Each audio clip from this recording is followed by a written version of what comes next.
Nous sommes en train de parler des vrais adorateurs, donc il y a un profil des vrais adorateurs que nous devons développer. Et je crois que je suis en train d'écrire un livre qui porte ce titre, Profil d'un vrai adorateur. C'est là que je pense avec mes enfants que nous avons une mission à faire, nous avons une démarche à parcourir, nous avons un tronçon à faire qui est encore assez long pendant que nous vivons sur la terre. Aujourd'hui, si je prends mon bâton, non, je pense que quelqu'un pourra me dire qui t'a placé gardien des autres. Comme Caïn a répondu à Dieu avec beaucoup de ferveur, est-ce que tu m'as placé gardien de mon frère? Je ne pense pas que je sois gardien de mes frères. Mais si par contre je vois un frère faire quelque chose de mauvais, je ne vais pas prendre le micro, je ne vais pas passer à la télévision. Je peux vous dire que je suis en entretien avec un bien-aimé qui chante, parce que je crois que j'ai aperçu au travers de sa façon d'être des choses qui m'ont personnellement tiqué. Je l'ai appelé en aparté. On a parlé entre nous, il a reconnu et je suis en train de prier avec lui. Je ne peux pas apporter ça à la télé. Non, je ne peux pas dire, voilà, il y a des gens qui commencent à faire ça. Non, non, non, sans oublier que je suis moi-même aussi serviteur. Je crois que nous avons tous un seul maître. Il y a moyen de mettre les gants et d'aller avec beaucoup de délicatesse. Nous sommes dans un milieu assez hétérogène. Ne pensez pas que tous ceux qui viennent ont reçu l'appel de venir. Il y a des volontaires qui sont aussi dans le champ. Donc, il y a des objectifs qui ne sont pas nécessairement les mêmes.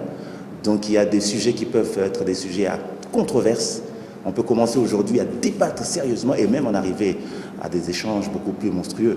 Je crois qu'il y a moyen de gérer ces différences, d'accepter d'abord ces différences et de faire en sorte que dans ce que nous faisons, nous puissions nous atteler à rendre des choses dont nous sommes convaincus. La mission que Dieu nous a donnée s'arrêtera un jour parce que quelqu'un a juré de nous tuer. Mais il peut arriver à Pau qu'on arrête de vivre un jour. Mais l'œuvre de Gaël continuera parce que il y a des tenants de cette œuvre qui sont restés encore vivants. Ils ont encore l'avenir devant eux. C'est la raison pour laquelle, personnellement, en tant qu'individu, je n'ai pas voulu incarner ce travail. Je n'ai pas voulu porter sur mon dos le fardeau tout seul de ce travail. Je n'ai pas voulu mûrir en moi-même la mission de cette mission, au point où le jour où je ne suis pas là, tout s'arrête. Malheureusement, il y a des gens qui partent dans la tombe avec leur ministère, des gens qui s'éteignent avec leur vision. Je ne crois pas appartenir à cette génération et je lutte tous les jours pour que même après moi, même un jour où le Seigneur me dira, toi, désormais tu feras tel autre travail, mais à côté de moi, qu'il y ait cette génération de personnes qui ont compris le travail et qui ont saisi la mission et qui continuent. C'est encore possible, Seigneur.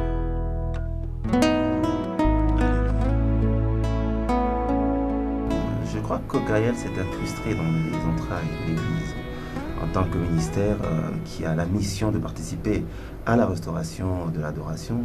Je crois que plus on avance, plus le besoin d'adorer se crée, parce que je dois avouer que la mission de l'Église est aussi une mission, une Église adoratrice.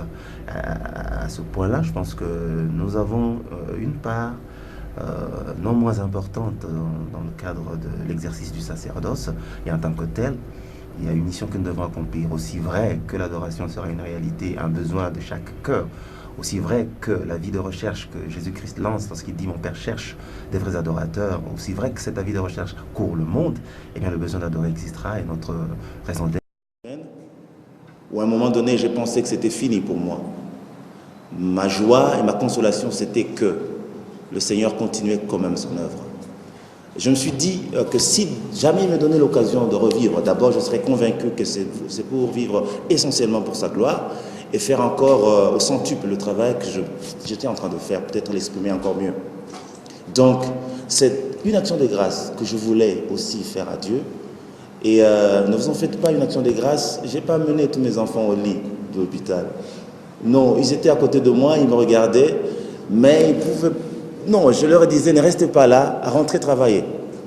Donc, au moment où j'étais là, en train de chercher le départ, qui venait toujours pas, ils travaillaient parce que je leur ai dit, il ne faut pas que ce travail s'arrête parce que je ne suis pas là. C'est encore possible, Seigneur.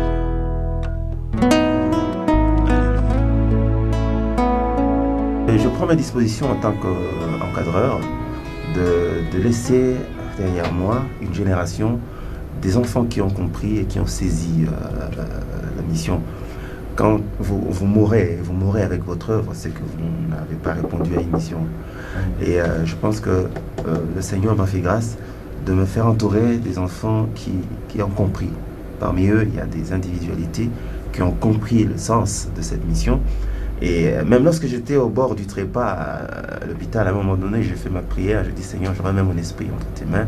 J'attendais que l'escorte d'anges vienne me prendre, ça ne venait toujours pas. J'étais rassuré que derrière moi, l'œuvre de Gaël continuerait. La preuve, c'est que quand j'étais à l'hôpital, il répondait toujours aux invitations. Et j'ai tout fait pour ne pas être l'homme orchestre. Lorsque tu n'es pas là, rien ne se fait. Ils attendront jusqu'à ce que tu reviennes. Non, non, non. Vous verrez que de plus en plus, je commencerai à ne pas prendre... ma visibilité sera de moins en moins exprimée pour que je prépare aussi la relève. C'est pas pour rien que j'ai inauguré maintenant une ère nouvelle, c'est-à-dire ceux qui ont la grâce de Dieu de faire le lead dans un travail individuel en solo. Je leur donne l'occasion de s'exprimer. On l'a fait avec Francis, on va le faire avec d'autres. Tout ça, c'est pour dire que l'œuvre doit continuer, même si on arrête de vivre ou qu'on est appelé à d'autres exercices. C'est encore possible.